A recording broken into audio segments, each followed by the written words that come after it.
तो hello student, अभी हम करेंगे इलेक्ट्रॉन कॉन्फ़िगरेशन। तो इलेक्ट्रॉन कॉन्फ़िगरेशन क्या होती है? तो distribution of electrons in different orbitals is known as electronic configuration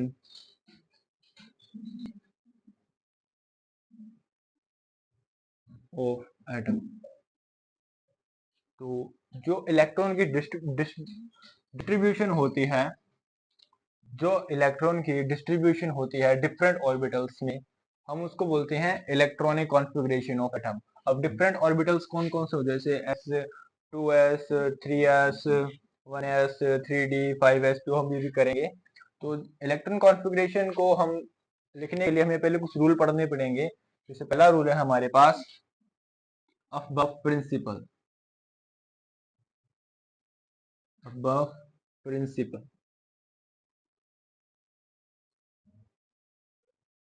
above principle हमें क्या बताता है? ये कहता है जो इलेक्ट्रॉन्स हैं, अबव प्रिंसिपल हमें बताता है the electrons are filled in different orbitals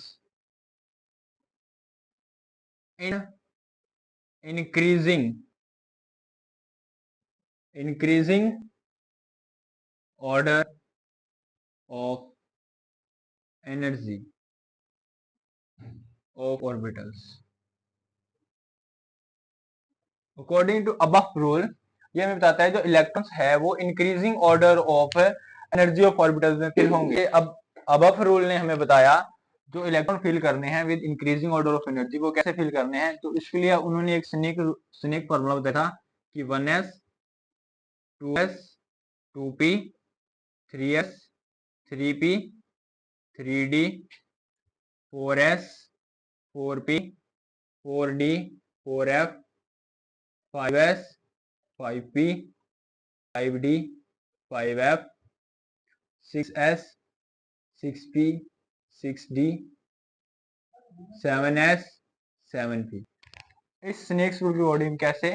तो आपने जो इलेक्ट्रॉन फिल करने हैं वो फिल करनी है ऐसे, जैसे कि पहले 1s में 2s 2p 3s, फिर 3p 4s, फिर 3d 4p 5s, फिर 4d 5p एंड 6s, फिर 4f 5d and 6p and 7s, फिर 5f 6d एंड 7p के ऑर्डर में फिल करनी है। इस ऑर्डर को हम ऐसे लिख सकते हैं 1s 2s 2p 3s 3p 3p के बाद क्या आएगा 4s 4s के बाद 3d 3d के बाद 4p 4p के बाद 5s 5s के बाद आपके पास आएगा 4d 4d के बाद आपके पास आएगा 5p 5p के बाद 6s, फिर 6x के बाद क्या आएगा 4f 4f फिल करने के बाद आपके पास आएगा 5d सब ऑर्बिटल, फिर 6p ऑर्बिटल, फिर आएगा 7s ऑर्बिटल, फिर आएगा 5f orbital 6d and 7p orbitals. तो इस तरह से आपको increasing order of energy of orbitals में इलेक्ट्रॉन फिल करने हैं। तो अभी आपको एक क्वेश्चन, आपको ये ध्यान से रखना होगा। जैसे आपको ये दिख रहा है 4s 3d से पहले आ गया, ये कैसे आ गया? ये जो 4s है वो 3d से पहले कैसे आ गया, इसको नोट करो। अब ये पहले कैसे आ गया, इसका एक रूल होता है जिसको हम बोलते हैं n+l रूल। n+l रूल हमें बताता है जिसकी वैल्यू n+l की वैल्यू स्मॉल होगी उसे हम पहले लिखेंगे, जिसकी ज्यादा होगी उसको बाद में लिखेंगे। जैसे देखो n क्या है, principal quantum number, and l क्या है, एजीमुथल क्वांटम नंबर। अब आपकी जो 4s ऑर्बिटल है उसके लिए n की वैल्यू कितनी है, 4 है, प्लस एस के लिए एल की वैल्यू कितनी होती है 0, मीन्स इसकी एन प्लस एल की वैल्यू 4 आ रही है। और अभी 3D की देखो, 3D में एन की वैल्यू 3 है, बट जो डी है उसके लिए एल की वैल्यू कितनी होती है 2, तो इसकी 5 आ रही है। मीन्स एन प्लस एल की वैल्यू है जो 3D की बड़ी है, 4s की स्मॉल है, इसलिए small value of n plus l को हम पहले राइट करेंगे, बाद में हम राइट करेंगे 3D को। ये सिंपल सा रूल है। अब अगर ये केस आ जाए कि जैसे आपके पास 2p ऑर्बिटल है एक, और एक 3s ऑर्बिटल है, दोनों की हम n प्लस एल की वैल्यू निकालें।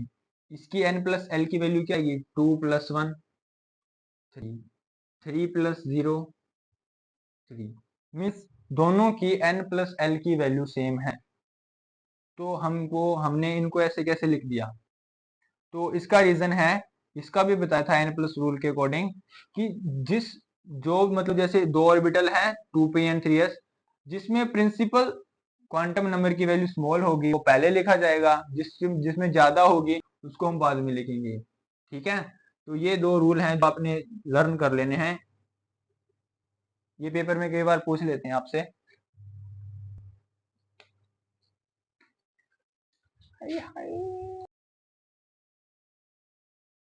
Second rule, Pauli exclusion principal.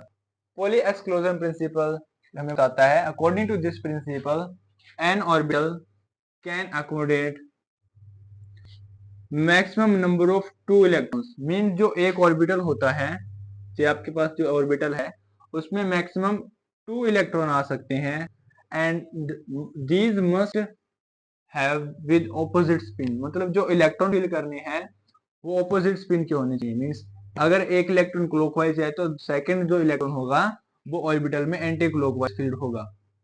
ये हमें बताता है Pauli exclusion principle. Third rule है Hund's rule of maximum multiplicity. तो हर्ट्ज रूल हमें बताता है कि जो मतलब जो इलेक्ट्रॉन है जो हमें ऑर्बिटल्स में फिल करने हैं, द इलेक्ट्रॉन्स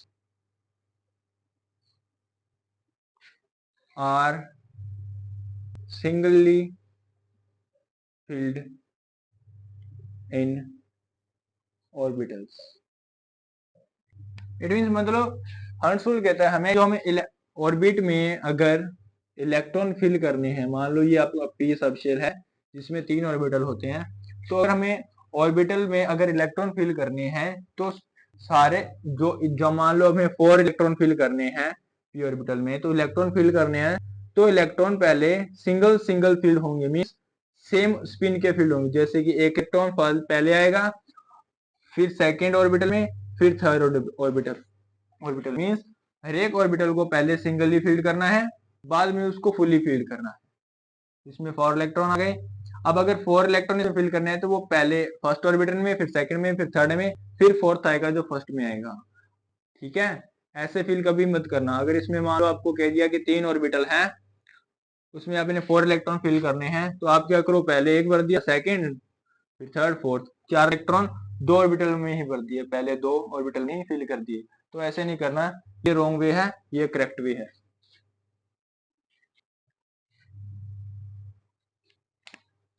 तो स्टूडेंट अभी आपने 3 रूल कर लिए हैं जो हमें कोई भी एटम की इलेक्ट्रॉन कॉन्फ़िगरेशन लिखने के लिए रिक्वायर होते हैं। तो अभी हम लिखेंगे इलेक्ट्रॉन कॉन्फ़िगरेशन ऑफ एटम। जैसे हमारे पास बहुत सारे एटम हैं, तो पहले मैं जैसे लिखता हूँ, आपके पास हाइड्रोजन है, हीलियम है, लिथियम है, बेरिलियम है, बोरॉन है, कार्बन है, नाइट्रोजन है, ऑक्सीजन है, chlorine and neon. Atomic number 1 2 3 4 5 6 7 8 9 and 10। ये हमारे पास कितने हो गए, ये हमारे पास पहले 10 एलिमेंट हो गए। इनकी इलेक्ट्रॉन कॉन्फ़िगरेशन कैसे लिखनी है, जैसे मैंने बताया था, हर्ट्ज रूल याद रखना है। कौन सा, 1s में पहले इलेक्ट्रॉन फिल होगा, फिर 2s में होगा, फिर 2p में होगा, फिर 3s में होगा, 3p में होगा, 3d में होगा, 3d में नहीं, पहले 4s में, फिर 3d में, फिर 4p में फिल होगा। तो इलेक्ट्रॉन ऐसे फिल करनी है इंक्रीजिंग ऑर्डर ऑफ, इलेक्ट्रॉन ऐसे फिल कर रहे हैं इंक्रीजिंग ऑर्डर ऑफ एनर्जी में। तो अब देखो हाइड्रोजन के पास कितने इलेक्ट्रॉन होते हैं, एक इलेक्ट्रॉन होता है, तो उसको पहले फिल करेंगे 1s 1। अब आपको पता है एस के अंदर कितने इलेक्ट्रॉन आ सकते हैं, एस सब शेल के अंदर 2 इलेक्ट्रॉन आ सकते हैं, पी सब शेल के अंदर 6 इलेक्ट्रॉन आ सकते हैं, डी के अंदर 10 इलेक्ट्रॉन आ सकते हैं और एफ सब शेल के अंदर आपके पास 14 इलेक्ट्रॉन आ सकते हैं। तो ये पॉइंट आप नोट जरूर कर लेना। तो अभी मैं इलेक्ट्रॉन फिल कर रहा हूँ, तो एस में कितने 2 आ सकते हैं, तो मैंने हाइड्रोजन के लिए लिख दिया। तो ये क्या है, हाइड्रोजन की इलेक्ट्रॉन कॉन्फ़िगरेशन। हीलियम की कैसे 1s2, तो हीलियम की क्या इलेक्ट्रॉन कॉन्फ़िगरेशन है 1s2। फिर लिथियम की क्या लिखेंगे 1s2। अब देखो 1s में 2 इलेक्ट्रॉन तो आगे, हीलियम में 3 होती हैं, तो 1s में 2 आ गए तो 2s1, तो हम क्या लिखेंगे 2s1, एक इलेक्ट्रॉन 2s में चला गया। और इसको हम ऐसा भी लिख सकते हैं, तो हीलियम है ना जो भी नोबल गैस है उसके लिए आप ऐसे लिख दो, जब हीलियम को पता है उसमें 2 इलेक्ट्रॉन होते हैं, उसके बाद कौन सा एनर्जी लेवल आएगा 2s वाला, तो 2s1 ऐसे भी लिख सकते हो। फिर देखो अभी बेरिलियम का लिखना है, क्या हीलियम 2s2 आ जाएगा, ठीक है, नेक्स्ट सेल में आ गया इलेक्ट्रॉन। अभी बोरॉन का लिखना है, तो हीलियम 2s2 2p1। अभी 2p जो ऑर्बिटल है उसमें इलेक्ट्रॉन फिल हो रहे हैं, अब आपको पता है p में 6 फिल होंगे, तो हीलियम, अब देखो इसको नहीं लिखना, ये पूरा एक शेल है, 2s2 2p2। नाइट्रोजन का क्या आएगा 2s2 2p3। ऑक्सीजन का electron configuration 2s2 2p4। Chlorine का हीलियम 2s2 2p5। नियोन का हीलियम 2s2 2p6। तो आपको ऐसे इलेक्ट्रॉन कॉन्फ़िगरेशन लिखनी है। आप और भी लिख सकते हो, जैसे कि आप बताओ हमें सोडियम का क्या होगा हीलियम। अब हीलियम की जगह देखो कौन आएगा अपना नियोन, नियोन का है नोबल गैस, 10 इलेक्ट्रॉन आ गए। फिर 3s1, अभी 3s1 स्टार्ट हो गया। फिर मैग्नीशियम का नियोन 3s2। फिर आपने पास एल्यूमिनियम का क्या लिखेंगे नियोन 3s2 3p1।